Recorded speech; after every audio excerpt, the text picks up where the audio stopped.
Okay, so this video is slightly different. I'm looking at the studio data, so the analytics that YouTube Studio gives me of where viewers are viewing from. So I've discounted the UK for this video. I'm looking at the next two countries on the viewership list, which are tied second. There's 4 views in it, but I've tied them as second. And so the viewership figures are very, very similar for percentage of views and number of views. Now, obviously, we've got the use of VPNs, and you can also turn off your locator so you don't have to give away your geographical location or your IP address. There are various softwares out there. For those that have publicly said, yeah, I'm happy for my location to be on, and I'm not using a VPN, Australia and the US are tied for second on the channel all time for views and view percentage at 10,500 views each, which is basically equivalent to 4.8%. So yes, this channel is not massive. We've got about 250,000 views, just a shade under as of last count, because there's a 48-hour delay from collection of data to it being publicly available on YouTube Studio.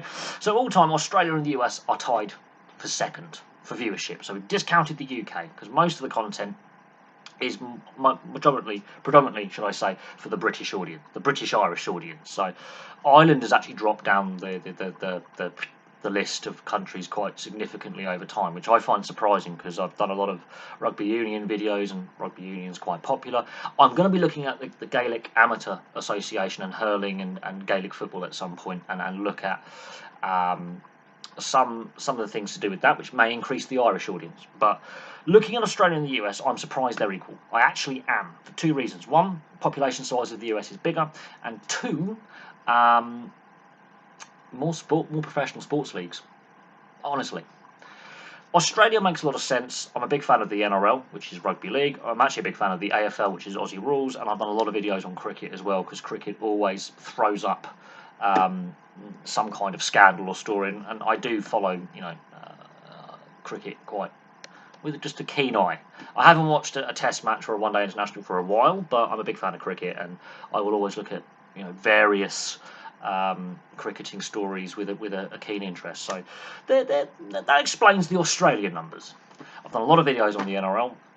Massive fan of the NRLW as well.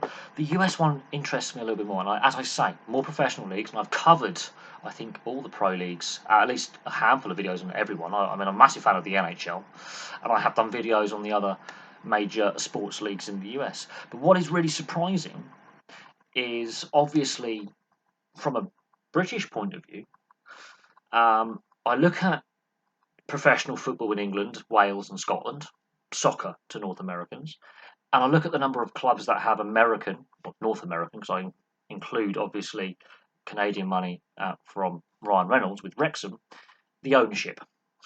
And half the Premier League has money from the US and Canada in it, in part or full ownership of clubs. The 3 big ones being Chelsea, Manchester United, and Liverpool. And then we go north of the border, and I think there's a handful of clubs in the Scottish Premiership and Championship, again with American money.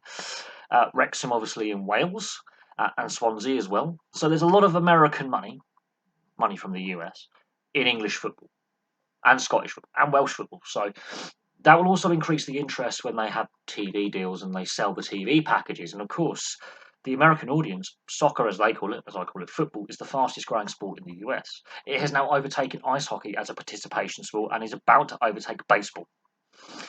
Also, what I've noticed is, yes, I've done videos on Major League Baseball. I've done videos on the NFL. I've done videos on, the NBA. I've done Major League Soccer videos as well. And so there is a lot more professional sport you can do content on. But most of my content doesn't actually involve that. Apart from the NHL, most of my content doesn't involve North American leagues, which is really interesting, which is why I'm surprised that the viewership is tied with another nation where I do a lot of content aimed at an Australian audience, or which involves Australian sports teams and leagues.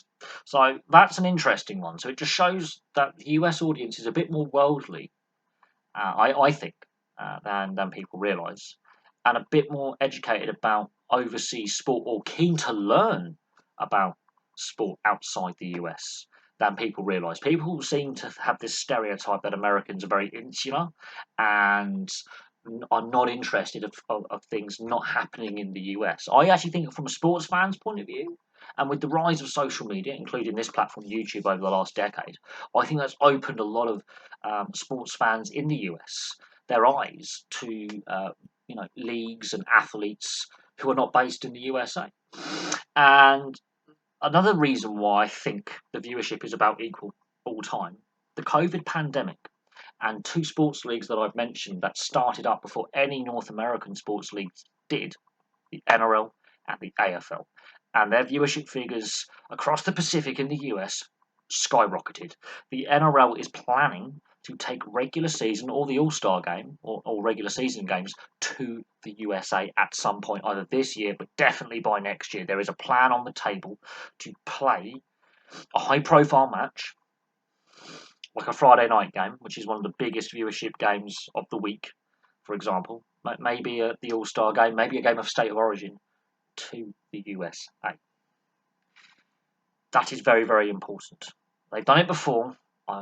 This is not a one-off. They want to do this on a regular basis.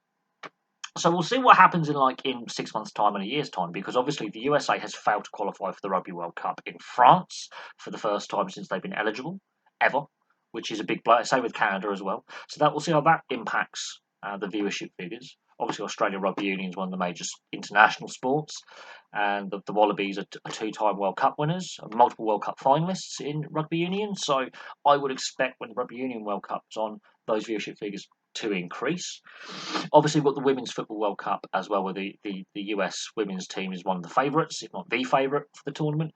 That's actually been played in Australia and New Zealand this summer for us in the Northern Hemisphere. So that may also suddenly have an explosion of views both in Australia and the US. So it'll be interesting to see as the year goes on how the viewership figures, how they change. So it'll be interesting. But I was just really stunned that Australia and the US are tied for second when it comes to viewership. So there we go. And, I'll keep a track of where countries are in regards to viewership and viewership location and percentage of views and the amount of views they're getting. It'll be very interesting to see how it pans out. But from me, thank you very much for watching. I don't care where you are in the world. Place a comment where you are in the world, and also place down in the comment section below what sports leagues you like, athletes you like, sports you like. I'm very interested to get that kind of feedback from you guys so I can keep making good content for you guys. Anyway, thank you very much from me, and I'll have some more content for you very, very soon.